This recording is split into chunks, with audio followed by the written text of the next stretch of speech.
Digital arrest और OTP लेना, ये सब अब पुराने स्कैम के तरीके हो गए हैं। अभी जो स्कैमर्स ने नया तरीका निकाला है वो निकाला है व्हाट्सएप पे आपको इमेज भेज के वो आपके फोन को हैक कर लेते हैं और फिर आपके अकाउंट से वो सारा पैसा उड़ा लेते हैं। जो रिसेंट एक केस हुआ है वो जबलपुर में हुआ है प्रदीप कुमार के साथ। सो प्रदीप कुमार के पास हुआ यूं कि उनके पास व्हाट्सएप पे एक इमेज आया, एक बुजुर्ग का इमेज था जिसे उन्होंने इग्नोर कर दिया, लेकिन उनके पास दोबारा एक कॉल आया कि हमने आपको एक बुजुर्ग का फोटो भेजा है, आप प्लीज देख के बताइए कि आप इन बुजुर्ग को जानते हैं क्या।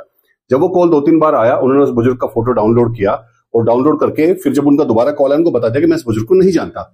यहीं पर सारा खेल हुआ है। एक नया फ्रॉड, एक नया टूल फ्रॉड का निकल के आया है जिसे स्टेगनोग्राफी कहते हैं। स्टेगनोग्राफी वो एक तरीका है जहां आप इमेज में हाइड करके कोई ऐसा लिंक साथ में अटैच कर देते हैं जिससे वो जब आप उस इमेज को डाउनलोड करते हैं तो वो आपके फोन में एक ऐप इंस्टॉल कर देता है। तो यही हुआ प्रदीप कुमार के साथ कि जैसे ही उन्होंने इस इमेज को डाउनलोड किया, प्रदीप कुमार के फोन में एक ऐप इंस्टॉल हो गया कस्टमर सपोर्ट नाम से, ग्राहक सेवा नाम से, और उस ऐप के जरिए स्कैमर्स ने उनके अकाउंट्स को हैक कर लिया। और अकाउंट को हैक करने के बाद पहले उन्हें ₹1 का मैसेज आया कि उनको क्रेडिट हुआ है, तो उन्हें वो हैरान हुए किस लिए हुआ है। कुछ समय बाद ही उनको फिर से ₹1,00,000 उनके अकाउंट से डेबिट होने का मैसेज आया। वो हैरान हो गए। जब तक वो बैंक पहुंचे उनको दूसरा मैसेज आ चुका था जहां उनके अकाउंट से फिर से ₹1,10,000 निकाले जा चुके थे। ऐसा करके उनको ₹2,10,000 का चपत तब तक लग चुका जब तक वो बैंक पहुंचे और बैंक जाके उन्होंने अपना अकाउंट फ्रीज कराया।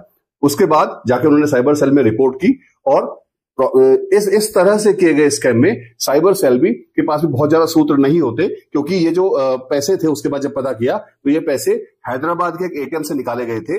विशाल और जतुनन बीबी नाम के 2 अकाउंट्स थे जिनमें ये पैसा गया और वहां से उसके साथ साथ उन्होंने सारा पैसा एटीएम से निकाल लिया, तो वो आगे कुछ में नहीं कर सकते थे। तो ये बहुत एक नया तरीका है जो स्कैमर्स निकाल के लाए हैं, जहां आपको एक फोटो भेजते हैं। कई बार वो फोटो एक इनविटेशन कार्ड के रूप में आता था, लेकिन इस बार स्कैमर्स ने नया तरीका निकाला है जहां वो आपको जो फोटोग्राफ भेज रहे हैं वो एक व्यक्ति कोई लापता है, मिसिंग है, और आप उसे ढूंढने में हेल्प कीजिए। हम मानवता के नाते ऐसी चीजों में आगे बढ़ जाते हैं और वही हमारे अपने साथ स्कैम होने का कारण बन जाता है। तो हम आपके पास आने वाले किसी भी मैसेज, किसी इंफॉर्मेशन का सोर्स नोन नहीं है तो आप उसे ओपन नहीं करेंगे, क्योंकि उसको ओपन करते ही आपके फोन का सारा कंट्रोल हैकर्स के पास चला जाता है उस ऐप के जरिए जो वहां इंस्टॉल करते हैं, जो प्रदीप जी के साथ हुआ।